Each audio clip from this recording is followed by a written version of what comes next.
Hey everybody, this is Nick. And I'm Mike. And you're listening to episode 3 of the Rogue Overland Adventure Chat podcast. And on this episode, we're going to talk about trail etiquette.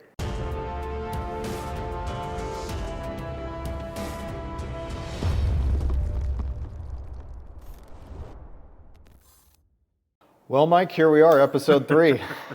Nobody shut us down yet. I was like, is anybody listening to the first 2 episodes? Oh, we'll find out. I know. Okay, so like we talked about, we're going to go into trail etiquette. Yeah. And I know for you and for myself, because we've traveled a lot together, this is a big issue because you see people kind of breaking the foundational rules often. Yeah. It's a big issue in the OHV community, the off-road community, like basically everybody that gets out. Yeah. You know, there's a lot of people out there that don't want us doing what we're doing. You know, they see the one bad guy in the group of 1,000 that's doing what he's not supposed to be doing. Yep. And then they take that, to their local representatives and they're like, hey, look what these guys are doing to our land out here, and that's why this stuff is so important. The education is so important to people so they know how to behave when they're out there. Yeah, that's a good point. And I think something that we've talked about before, I think the thing is now with social media and with easy access to vehicles that are already built up, the Jeeps, you can get them off the lot, basically totally built. The Razors are like mini trophy trucks. Yeah. It's not necessarily like before where somebody in the community kind of takes you under their wing as you're developing and you learn these things along the way. So I think a podcast like this is a great opportunity for us to get this out to the 4 people that are listening. So I don't know, let's jump right into it. And let's get some information out there. So I know the first one, this was one that you brought to the table. So why don't you go ahead and jump in on that one? Yeah, I think just kind of, we made a list here, so you'll see us looking down at it because we wanted to make sure we hit all these points as we're going through them. But kind of at the top of the list is just respect for the areas you're in. You happen to live right here in close to Sand Hollow in Utah, and which is an amazing place with trails all over the place, and it's open public land. Yes. And we can go all over up here, and we've ran so many of these trails. But the big thing is we're in an open area that is open to us. And the big thing that I want you guys to take away from this is if you go somewhere, private land, or you come across a Forest Service barrier or, a signage to a closed area, respect that signage, respect those barriers because, we're fighting all the time to keep this land open like everybody is, and if you're driving across barriers and you're going places you're not supposed to be, that is all ammunition that they use against us to close more area. Yep. Close it down. Yeah. We once were on a trip in Death Valley, and I don't know if you remember this, because you were there, but it was in the wintertime, and they had gotten all that snow. Yeah. And I can't remember the pass. It wasn't Lippincott Pass, but it was one of the other, Titus Canyon. We were initially planning on going through there, but there was signage and that road was closed because of the snow. And although we really wanted to take that route for what we had planned, we turned back. So just respect those signs and make sure that you're on land that you are able to legally recreate on. And it sucks too, because like we've ran those trails where like I can see the trail over there, but this chunk of land isn't accessible to us. There's no road. There's no, access to it as private property. And you're, the 30-mile reroute, but it's part of it. It's part of the adventure. That's right. And that's the way you need to look at it too. That's right. So number 2 that we have, and we're probably going to lose count along the way, but let's say the next one then, or at least early on, we know it's number 2. Number 2 is drive over obstacles, not around obstacles. And I know that this kind of strikes you deep. It strikes me deep as well. Is huge. This is probably like number 1. It should be number 1 on the list, but it's right up there. It is. And the thing about it is because 2 things happen when you go around an obstacle. One, you're cutting the trail wider. Yeah. And therefore you are causing more potential for erosion. You're making the track wider than it should be. So that's again ammunition to have things closed down because it's a bigger impact. Yeah. And 2, a lot of times trails will have what they call a gatekeeper. Yeah. And so that gatekeeper obstacle is to give you an idea of what's going to be ahead in the trail. And so if you can't make it around that gatekeeper obstacle, then you're setting yourself up for the potential to then have an obstacle further down the road that you can't get around. And in forcing yourself to get over, you might cause damage to your vehicle, or then in that case, maybe being in a situation where it's unsafe to try to turn around, but yet you have to turn around. Yeah, and it does a lot of damage like that. And I know up in I think it's Big Bear. I've seen that the Forest Service up there is actually going in and putting in gatekeepers for stuff, and they're putting big fences across stuff with a rock pile in the middle that basically says, if you can't get across here, then you've got no business on there. But that widening the trails and stuff, that's what a lot of people see. You get hikers and stuff out there, and they see that stuff, and that's the kind of ammunition that they use against the off-road community to shut trails down. It's like, well, look, these guys can't stay where they're supposed to go. They're blowing these trails out. So we need to shut them down. And I know, sorry, go ahead. Yeah, sorry. I was just going to say, I don't want to sound mean here either, but if you have to drive around an obstacle because your skill level's not there, your vehicle's not up to par to do that size obstacle, take that as an opportunity to, invest more money into your truck or learn some more skill on that obstacle. Don't just drive around it and make it easier for the next guy. Because, it's going to flood those trails with a lot of guys that shouldn't be on those trails too. Yeah. So. Yeah, it's a safety thing. And everybody levels up over time. We all started on easier trails. Level 1 trails and work your way up. Build your way up. Yeah. Now, I know one of the other things we wanted to talk about this on this particular section was also stream crossings being an obstacle that you shouldn't go around. And I know you've spent a lot of time over the years up in Duck Creek, and just a weekend or two ago, we had an experience, if you want to chat on that a little bit, about what you experienced with a water crossing there. Just up there, they were, it's totally awesome. They had a ton of snow this year, so there's a ton of water flow up there in the streams and stuff. And a lot of those trails are awesome. They drive right through the streams. But what we noticed, we were out riding dirt bikes with kids and stuff, and what we noticed was a lot of those streams are deep in the middle. It's a high traffic area, so they kind of get pushed out. And what we noticed was a lot of people, they start running towards the edge, and one guy runs a little further to the edge, the next guy runs a little further to the edge, and next thing you know, there's a brand new trail goes up and around on the hillside, and the stream is getting blown out, where it was never intended to go. So because guys don't, it's the same thing, if you can't drive through it, find another way around or turn around. But, guys don't want to drive through that deep water, so they end up doing damage to the road actually and the trail up there.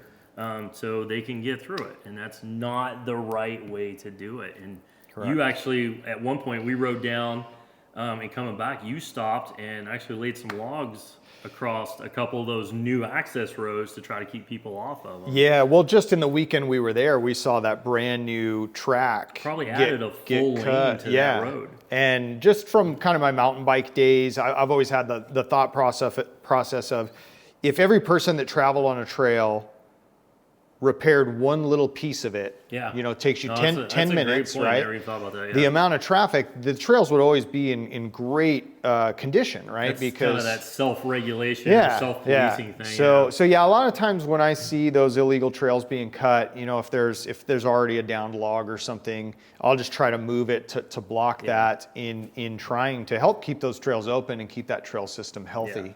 Yeah. So that's that. Don't drive over, or do drive over obstacles. Don't drive around them. Yeah. And the next one we have is, and we're going to need to elaborate on this one a little bit, but is you need to avoid the muddy roads when possible. Yeah.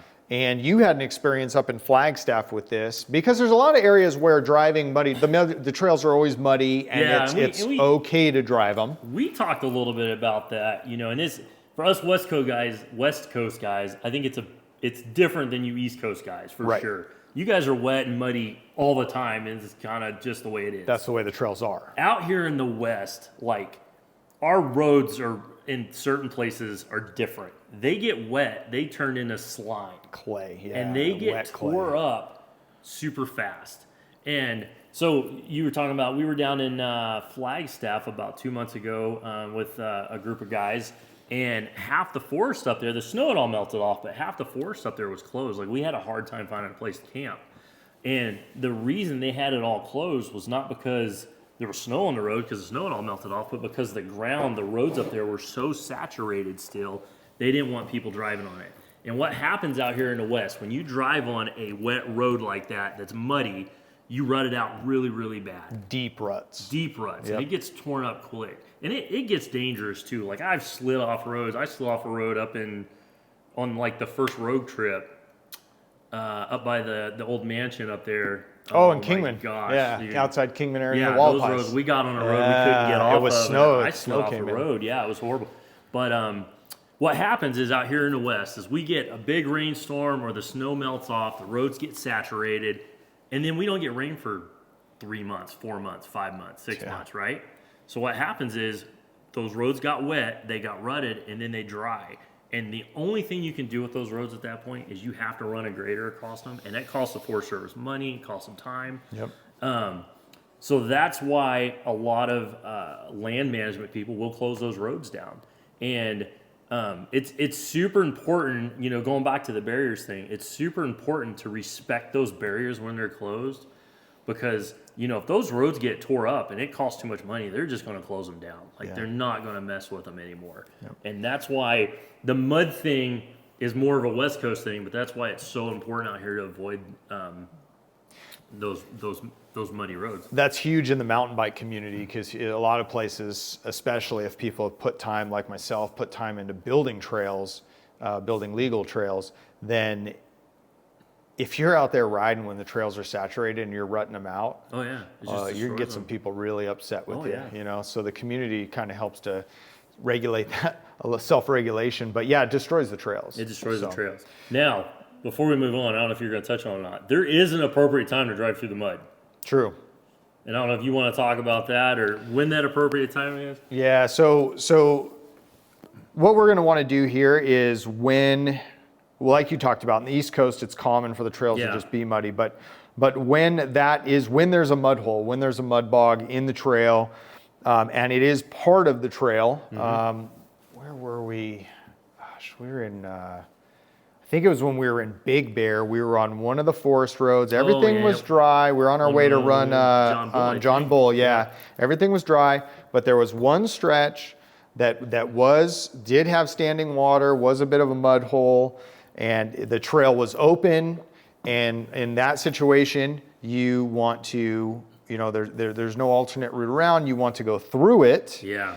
And again, not widen it. So you don't want to go around. You're actually doing more harm by going around than going through it.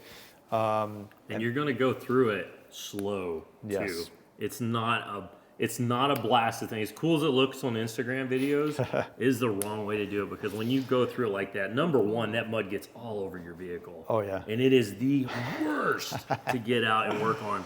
But when you do that too, you're taking all that sediment and all that material that's in the trail and you're flinging it off the side of the trail. Mm-hmm. You're making that hole deeper so that when it does dry up, there's less material there. Yep. And it basically just compounds the problem and makes it worse. Yeah. I think we got everything on that. I think so, yeah. Okay. Just avoid mud for crying out loud. Like, so hard to clean worst. up. Oh man. Moab mud will destroy stuff. So that's a whole nother topic. Whole nother topic. All right, what do we have next here? So let's see. Leave gates as you found them. Yes. This is huge, and I know, Mike, you've spent a lot of time in kind of northern Nevada where there's some good ranching. This is a major deal in Nevada too, because Nevada is, I forget, it's some awesome amount of BLM land. So it's public land, but you know, it's open to motorists and stuff, but it's also a lot of ranchers and stuff run cattle and stuff in that area. So there are gates everywhere, all over the state.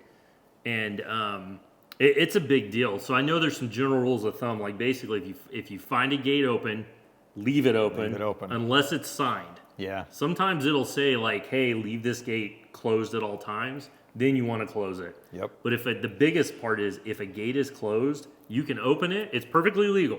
Open it, drive through the gate, close it behind you. That's the important part, is to close that gate behind you. Leave the gate how you found it, basically. How you found it. You got to remember too, when you're talking cattle and stuff up there, and I work with some guys that have ranched that area up there for, their family's been there for 200 years. Wow. Like that is their livelihood up there that you're messing with. And we actually, the Overland Nevada crew, when we went across the Pony Express, there was a piece of trail that we were trying to go across, and there was an old ranch up there, and he met us down there, and he was pissed. He did, because we were trying to run a piece of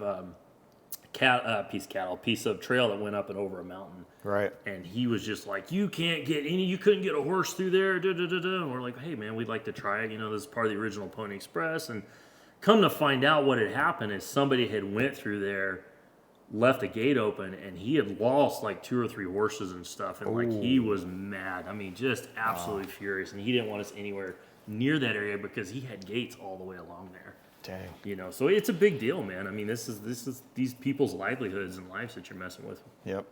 So simple. Leave it how you found it, unless there's a sign, and then in that case, leave it as the sign says. So leave open or leave closed. Absolutely. So let's get into a little bit of kind of who we're yielding to on the trail. The first one we want to talk about, because this can be a safety issue. I guess it's all safety issues, but this can be a safety issue for the people in the vehicles. Is when you are traveling on a hill. Yeah. If you come to an oncoming vehicle, the person coming up the hill has the right of way. And that is simply because it is more safe to stop or to back up a hill than it is to back down a hill, right?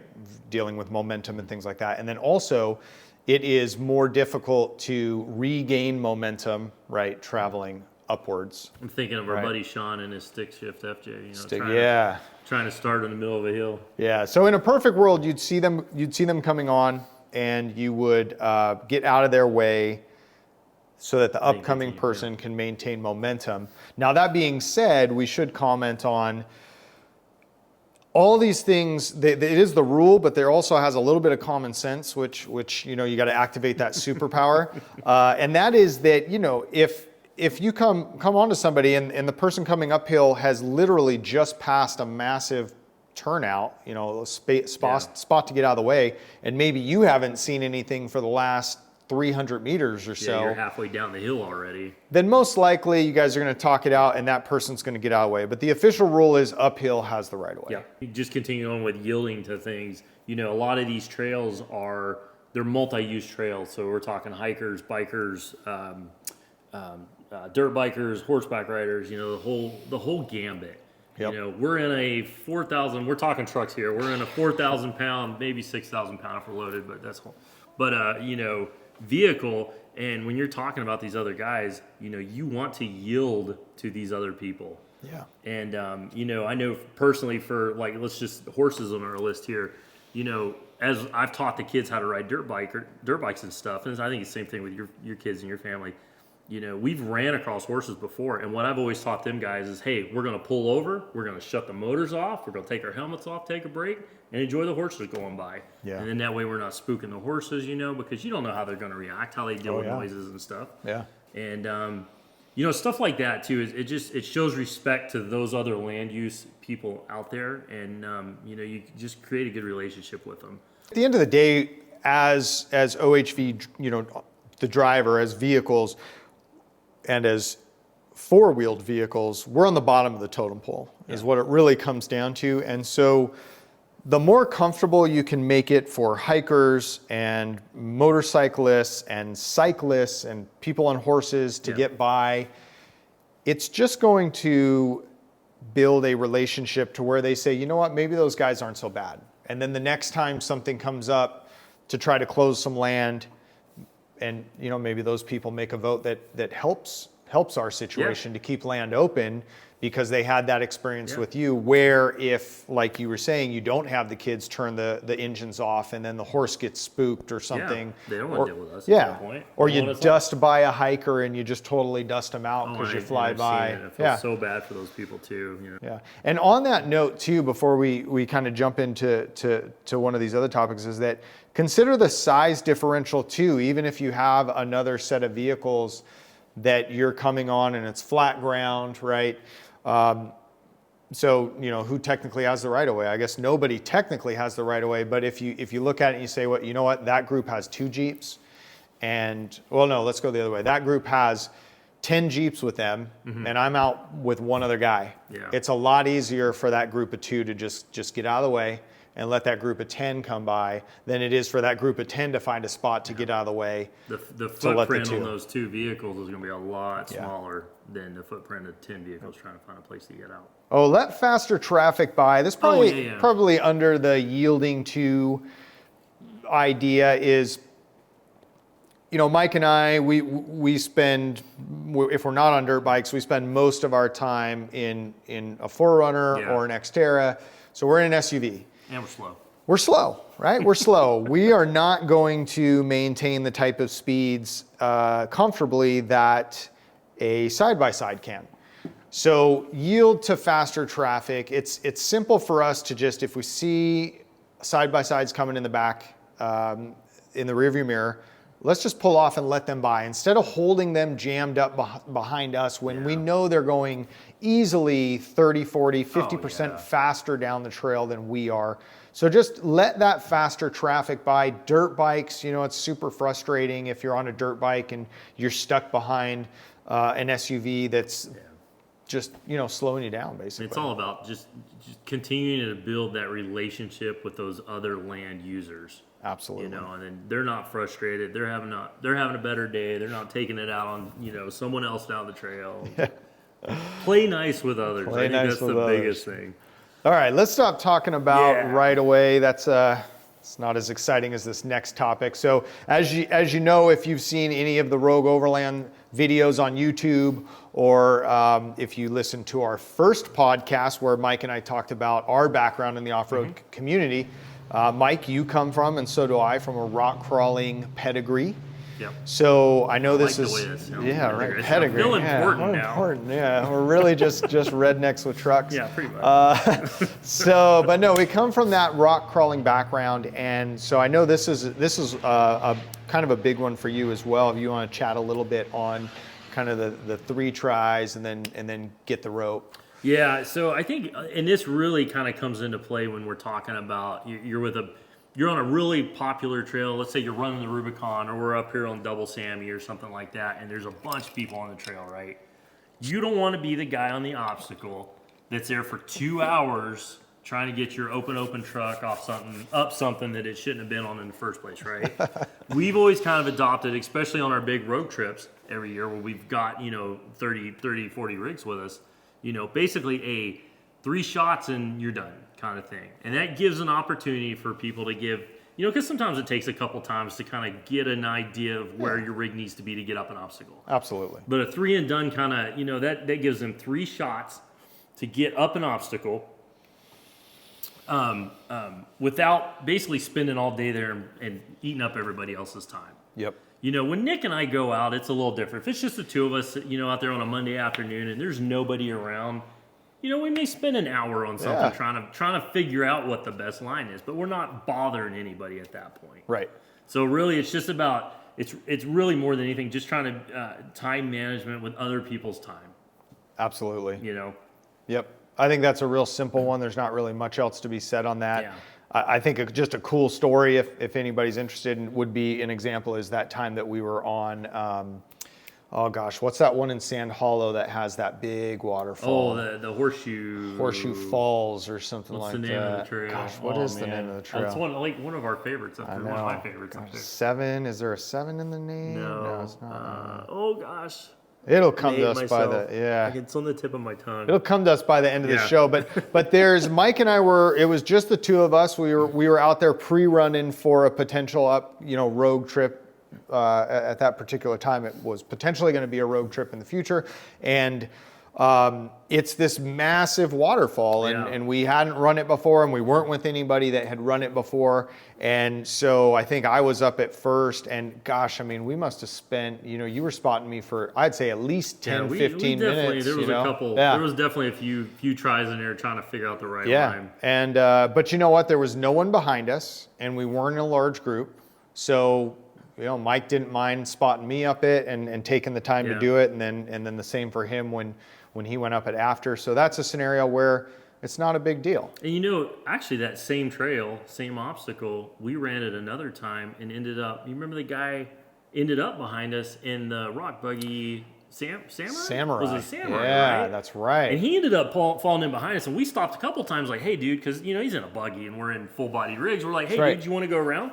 And he's like, "No." He's like, "Actually, I'm having fun following you guys." And then he had someone else to be on the trail with too, because I think they were out there by themselves. Yeah. And actually, when we got to that obstacle, he was like, "Hey, our guys have ran it like this before, and it works really well." And we're like, "Oh, we didn't even try that." And you walked right up it. Up it, man. Yep. It was awesome. So again, that build a relationship with that guy, make sure we weren't holding him up. Absolutely. And he was happy to be there, and actually gave us some great advice. So Yeah, I love it. I think ravine is in the name of the... It's gulch. It's something gulch, man. Oh, slip lock. Slip lock. Slip lock gulch. There you go. We got it. Okay. Horrible, man. My memory is so bad.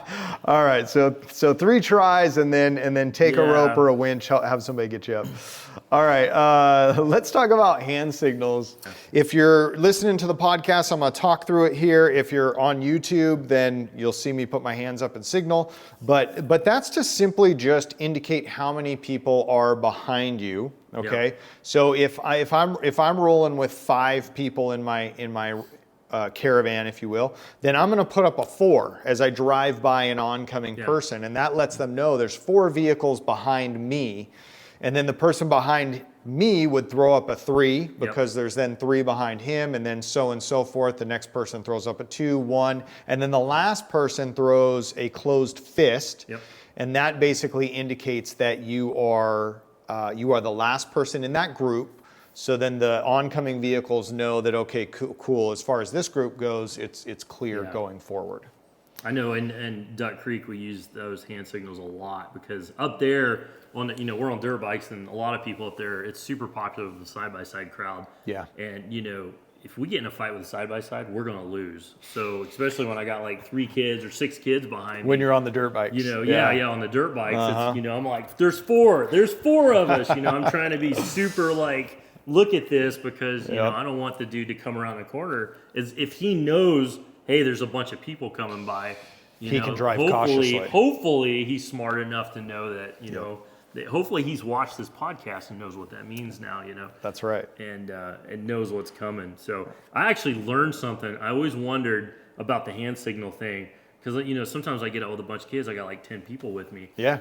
And I was always wondering, like, well, how the crap am I supposed to do? Like, there's 9 people behind me, and still, right. If you've got over 5 in your group, you're supposed to hold a 5 up still. And like everybody's supposed to hold the 5 up as a kind of an indication until you get down to the last part. Well, there you go. So at least the dude knows, hey, there's more people coming, kind of thing. So, love it. Fun fact for you. Yeah. No, it's great. That's a good one. I like that. Nice addition. All right, Mike, what do we have next? Oh, man, let's jump into, so let's talk about, this one is keep the person behind you in sight. Ah, yeah. And this is super important on your big trail runs and stuff, especially like on the road trips where we get a lot of people with us. It's super easy to lose people. They get back in the dust a little bit. Yeah. They're trying to stay off your rear end a little bit, or you got a slower guy in the group. So keep that person behind you in sight. And the theory is what happens, right? So if we're all driving along and dude number 3 breaks down or something, right? So the guy in front of him's drives around a corner, and he's like, oh, he's not back there, I'm going to stop. Yep. He sits there for a couple minutes, and he's like, hey, this guy's not coming. In theory, he stopped. The guy in front of him has stopped. The guy in front of him has stopped. Yep. The theory is you're going to stop that whole train so that you can get everybody back together again. What happens out in like Nevada or Utah on these big open trails, especially too, is when you come up to a turn or something, if you go up and you're like, oh, there's my buddy, I make the right turn and I take off. If that guy behind you is a little ways back and he didn't see you make that turn, he's going to shoot right past it. Yep. That's why it's important. It's safety, but it's also just trying to keep groups together so they don't, you don't lose a guy, which we've done before. I'm going to admit, we've lost some people before on our group runs, where did Ian go, Right. And, 30 minutes later, he's like, I was 10 miles that way,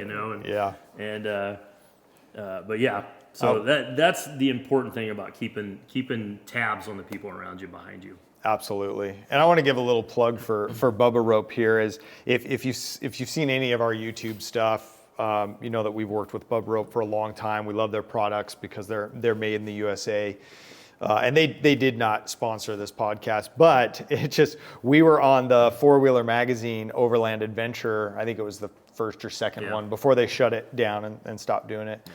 Yeah, but we deemed it the Bubba Rope effect because right, you know, the Bubba Rope has that elastic capability. So sort of like you get this, and again, you can't see my hand signals if you're on a podcast, but you sort of get this bungee cord like effect of like the front slows, then the back closes up, then the front gets going again, and that's so a great way so the Bubba Rope effect, the Bubba Rope or the slinky, So the gist is keep the person behind you in sight. Stop if you cannot see them, and then in theory the person in front of you will have stopped. And don't make any turns. Don't complete any turns, I should say, until the person behind you has seen you, so that they know to turn there. Yeah, what we usually do in those situations, especially like out in Death Valley and stuff, you know, the roads out there get super dusty, especially when, you know, 80 trucks have been, or 100 trucks the day before has been through and whatever. Yep. What we'll do, because out there you do spread apart a lot. Like we've had convoys that are 10 miles long cutting through there. Yeah. But if there is a turn, you go to the turn, you stop, you know, and you wait for that guy there, and then same thing. So you're gonna that gives the guy in front of you a little bit of space to get out in front of you in the dust too. Yep. Then you can go, and then just kind of that deal. So oh, sorry. No, I was going to say, if you got anything else, that kind of leads into your next. Jump into it. Go ahead, man. I mean, this is radio etiquette. I think is a big deal, especially when you're dealing with those dusty roads and stuff, conditions like that. Yep, that's right. Radio etiquette, and there's kind of two main things we wanted to talk about on that. But since we're talking about dust, let's jump into that one first. And that's the simple idea of, especially in dusty conditions, but really any time, if you're stopping, you should be calling out your stop on the radio, right? Stopping,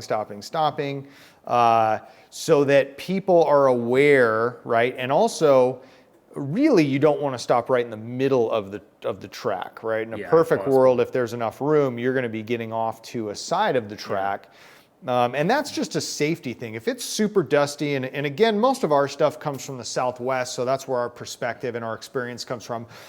There's a lot of dust. I mean, we have hit silt beds that just, you can't see anything for 10, 15 feet, however long, till you break out of that patch that's so deep. And then it's dusty anyway outside of that extra dense spot. So if you're going to be making a stop, you got to call it out for safety so that you don't get struck from behind by the vehicle behind you. Yeah. And you talk about, I've got a thick dust story. Oh, here we go. I've got a couple, but years and years ago, this has been a long time ago. Andrea and I used to work a lot of desert racing stuff, and we were down at Parker running an event with an organization, and we were in an area that had just gotten totally destroyed. I mean, just dust on top of dust. It's silt beds. Yeah. I mean, thick. And we went out and did recovery, and I went and pulled a vehicle out, and I was out of the truck, and when they drove by, like, you couldn't see the hand in front of your face. And I was standing there, and I knew I could hear a race truck coming down the trail, and I'm like, he's coming, and I know he can't see me. Man. And the way it was situated was the trail went along, and then it was just brush on both sides. And I literally just took my back, and I crawled back into the brush as far as I could go. And I could hear him coming down the trail, because they were slow moving, thank goodness. Oh. I could hear the guy's engine going by, and I'm like, I think he's in front of me. And literally I could reach out and touch the side of his truck as he went by. Wow. I couldn't see him. Dang. So that is how thick and dangerous those silt beds can get. And I know I've personally been by a couple, and I know a few people that have gotten rear-ended in silt beds just because it's so thick you can't see. Yeah. And actually, in jumping back a minute, in one of those situations, part of the problem was there was a lot of radio chatter going on. And the guy was on the mic going, I'm stopped. Yep. But the dude, I think the other guy was running more power, and he couldn't get it out. And, one thing led to another. My buddy, full speed into the back of him and did a lot of damage. I mean, a lot of damage. Well, and that's our other. That's a great segue. That's our other thing with radio etiquette is, the radios are there primarily to communicate so that everybody can get through the trail safely. But there's obviously a social aspect to the radios. Oh yeah, and we have a ton of fun on ton of fun on the radios. The thing that it comes down to is not monologuing, right? You know, if you're running through the amount of time that your radio is going to let you talk before it automatically just cuts you off, you're probably talking too much. And two, considering the situation. So if that's the key right there. Right. You just said it. Yeah, situational awareness. If you're putting along and it's an open road and it's, you know, we're on the same highway for the next 20 miles, straight line, no big deal. That's the perfect time to talk about Buxton Betty. That's right. Oh, that's a little shout out to the, gosh, which expedition was that? That was, I don't know. Go watch the Rogue Expedition YouTube video, probably 2019, and you might get some buckskin Betty. Yeah. But anyway, but if we are in a lot of dust, if we are in a pretty gnarly section of obstacles, or maybe the front of the caravan or the group is dealing with some potential navigation errors that they're trying to solve, that is not the time to load those airwaves up with conversation about what beer everybody's going to have at camp tonight. That's the time to remain silent unless there's only what do you call it? Clear the net except for critical information or something like this. What term do we use? Yeah, we came up with a term. You and Sean had a really fancy term. But that's the gist of it is don't talk too much on the radio. It comes back to that, and a lot of this stuff does, but that really comes back to that common sense, you know. There's a time, I tell the kids all the time, there's a time and a place for your dad joke. You know, in the middle of the church, it's probably not it. It's the same thing on the radio, you know, there's a time and a place. Yeah. Now, before we get into the next one, I do want to take a quick second to say that if you enjoy outdoor and off-road content, whatever platform you're listening to this podcast on, consider checking out some of our other platforms. So we have an Instagram account where you know we post cool pictures, cool reels. We have a YouTube channel where we have trail review videos, adventure videos, gear review videos. So consider checking some of that stuff out as well. And then the last thing is in the YouTube, we have Amazon links. And if you want to help support what we're doing here, you can click one of those links. Now that's all gear that we use, but you can also just click any one of those links and do your normal Amazon shopping in that web browser, and then we will actually get a little marketing credit for those purchases. There's no additional cost to you on the pricing of those products, but Amazon will give us a little kickback for that marketing effort, if you will. And that just helps us continue to put out great content. Yeah. All right, Mike, what do we have next? Let's jump into another big trail thing that comes up a lot of times. And this is actually deals with the recovery side.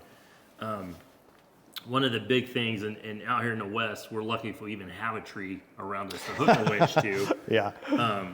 But one of the big things out here, and I know back east, especially you guys too, is using tree savers and stuff on your winch. What a lot of guys want to do is they want to pull that winch cable out, throw it around the tree, and hook it back to the cable. Well, number one, that's horrible on your winching equipment. Like, that is like totally the wrong way to hook a winch up too. Yep. But the other thing is it does a ton of permanent damage to trees. You know, so the proper way to hook up to a tree to do a winch recovery like that is, one, you want to use what they call a tree saver. And really what it is just a really wide strap and a short strap that you can sling around that tree. And what that does is it spreads that load out on the bark of the tree so that you don't dig that 3/8 cable into the bark. You know, you spread it out on a bunch of bark and you don't do any damage to that tree.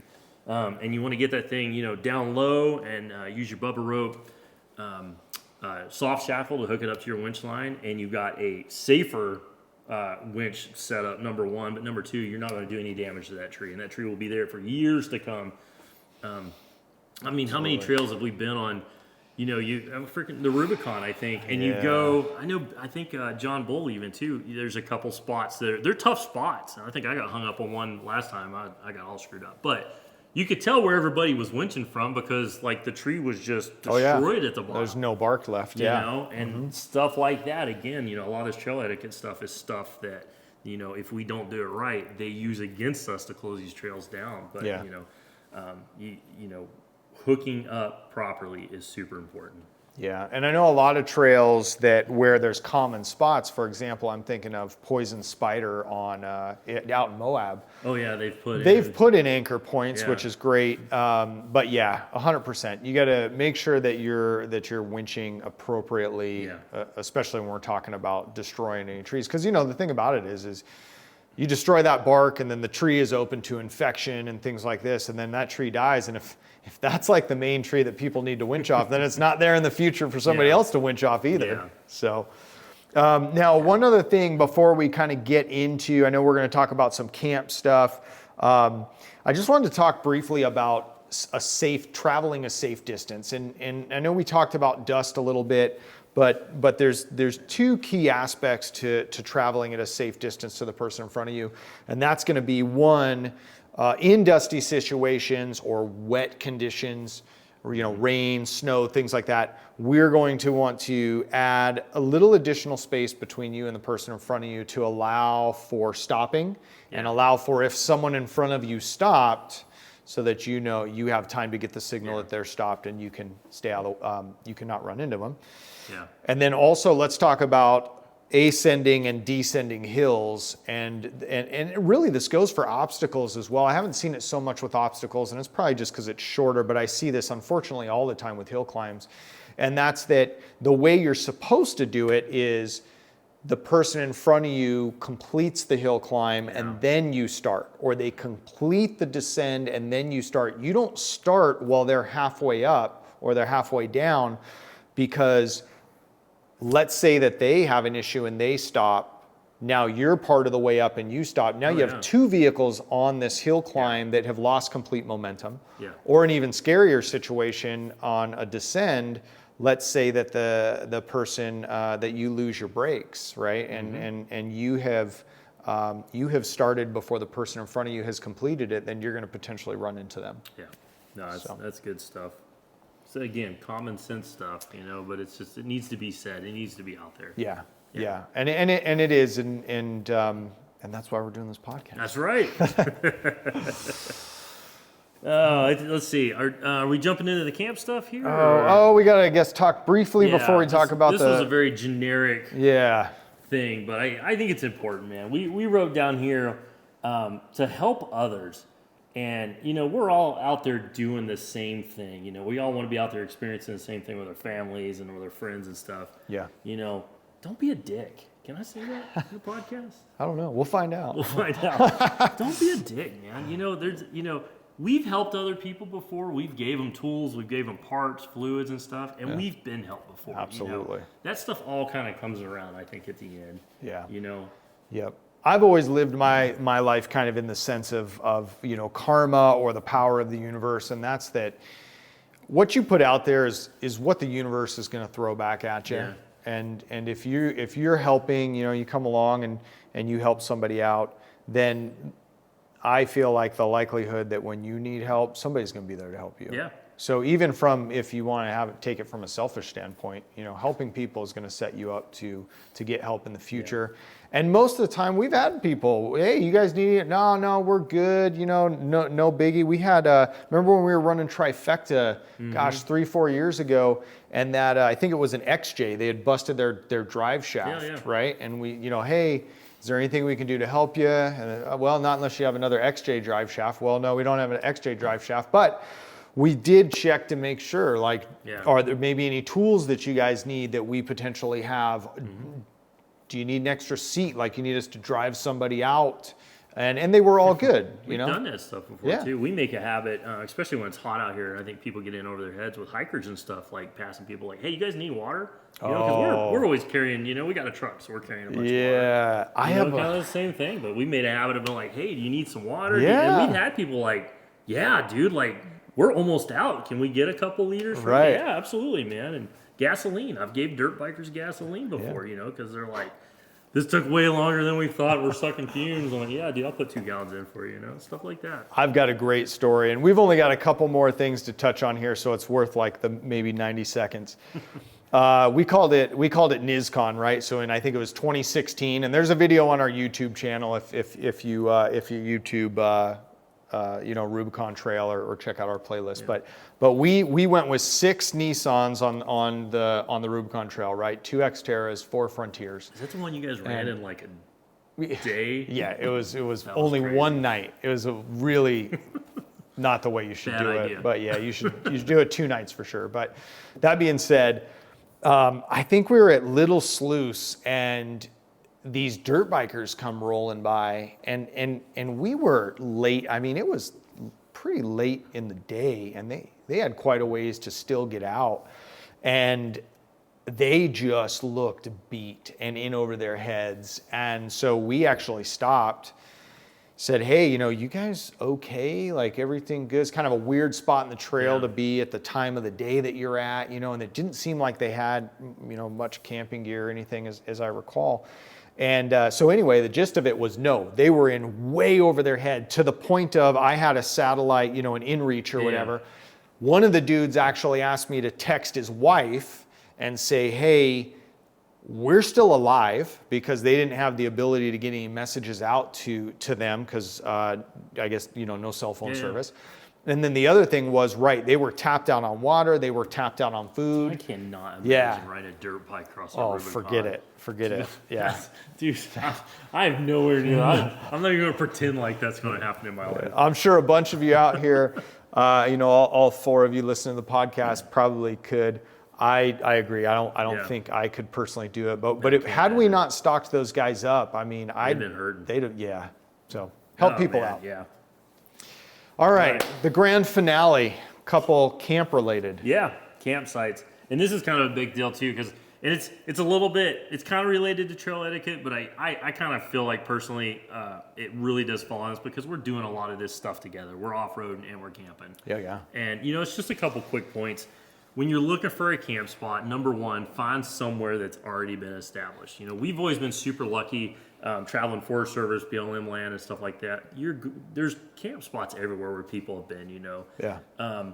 Find a place that's already established. The last thing you'd want to do is cut a trail up into the woods by yourself and reopen something that was previously closed. Mm-hmm. And I think the rule for water is 200 feet. You want to camp 200 feet from any water sources. And that's just to help keep contamination, from getting into that water source and flowing downstream or sitting in a lake or something like that. Yeah, absolutely. And then the last thing kind of related to camp is we're going to talk about poo. We're going to talk about poo. Yeah. We're at least going to touch it for a second. Well, not touch it, but figuratively? Anyway, you know what I'm talking about. Figuratively touch it. Would you like to touch the poo, or do you want me to touch the poo? I got 3 kids, man. Like, I haven't touched so much poo in my life at this point, it doesn't even matter. Go for it. Oh, man. There are, believe it or not, there are rules to pooping in the woods, okay? And I've been to some of my favorite camp spots and walked around a corner and literally found a pile of crap with toilet paper hanging out of it. And it is the most, well, one, it's disgusting. It's gross. But 2, it's so disheartening to walk into that, It's like, why would you do that? Yep. If you look on, and I should have wrote it down and then it didn't, but there are rules as far as burying your poop, and I think it's like 8 inches below the top of the ground or something like that. That number is coming online. I'm gonna look that up. 6 or 8 inches. You know what? If you know what the exact amount is, comment below. Let us know. But you don't want to dig a hole anywhere near water. I think it's a 200-foot distance away from water too, because again, you don't want that stuff leaching into that water field.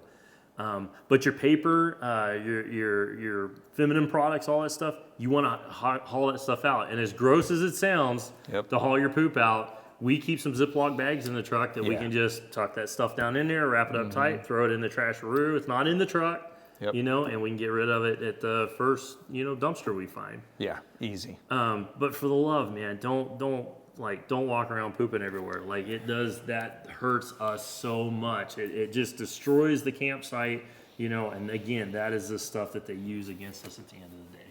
Yeah, absolutely. So I don't know, man. I mean, that was kind of the list of like the top things that we wanted to talk about. You got anything else? I feel like we covered everything I was thinking of. No, I think yeah, just kind of that last kind of broad spectrum thing we talked about with, pack it in, pack it out. Pack it in, pack it out. Yeah. And leave it better than you found it. Absolutely. I can't tell you how many times we've been on the trail where we see a beer can off to the side, or gosh, where were we when we were testing out those X-Grid campers? We were up around Beaver, Utah, right? Yeah, we were out of Beaver, up close to Penguin Lake. Penguin Lake, yeah. And we came, and there was just the road coming half down a dozen, beer cans, and it looked as though maybe somebody's, I don't know, their trash bag fell off and they didn't realize it, or it had opened, whatever it was. But you remember that road was scattered with at least a dozen beer cans. I think we filled up 2 trash bags full. I think somebody had lost their stuff and it just went over. Somebody had partied that night. Somebody had a good time. And so we stopped, and we teaching the next generation. We got our kids out. We said, hey, we came across all this trash. We're just going to clean it. We're going to take 5 minutes and clean it up, and then that's going to make it better for the next person behind us. Yeah. So pack it in, pack it out, and leave it better than you found it. Yeah, that's super important. And I'm gonna tell you, we camped with a guy one time drinking a whole lot of beer, and it was at an old mine site. And he's drinking a can, he'd pitch it down the hill, and I'm like, "What are you doing, dude?" And this was his theory. I kid you not. He told me, he said, "Well, you see all those beer cans down there from 100 years ago?" He's like, "I'm just adding them for the next 100 years." And I was like, "Oh, you're killing me, man! Like that is not the right attitude to have. Pack it out. Pack your stuff in." Pack it out, absolutely. If you enjoyed this podcast, or if you're watching this on YouTube, share it with a friend, smash that like button, consider subscribing to the Rogue Overland YouTube channel and also the Instagram account, and we'll see you on the trail. Don't be a dick. Copyright Rogue Overland 2024, all rights reserved.